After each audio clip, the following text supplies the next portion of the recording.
নমস্কার বন্ধুরা, চলো আজকে তোমাদের সাথে শেয়ার করি আমার 7 মান্থস স্বাদের সেলিব্রেশনটা। ডেকোরেশনটা ঠিক এরকম হয়েছিল, আমি আর আমার বরমশাই মিলে করেছিলাম।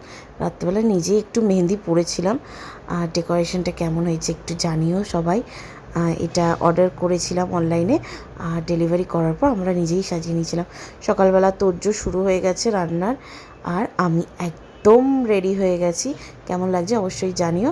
মেনুতে ছিল মাছের মাথা দিয়ে ডাল, ঝুরি আলু ভাজা, পটল চিংড়ি, কাতলা মাছের কালিয়া, চাটনি, পাঁপড়, মিষ্টি, দই। এগুলো ছিল আমার স্বাদের মেনুতে। এখানে সব কিছু রেডি করা হচ্ছে। এখানে পায়েস দেওয়া হয়েছে পাথরের বাটিতে, আর ওখানে দুটো গামলা দিয়ে ঢাকা দেওয়া হয়েছে। একটা রিচুয়ালস আছে না, প্রদীপ আর নোড়া তুলতে হয়, তো আমি কিন্তু তুলেছিলাম নোড়া।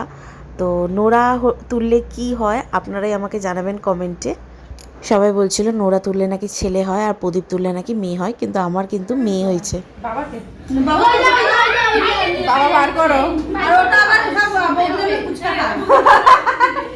সবাই মিলে বাবা বার কর করে 500 টাকা দিবেন, সেটা আবার পৌঁছে ফুচকা খেলা এবার ধরো হচ্ছে বাবা। হ্যাঁ ধরো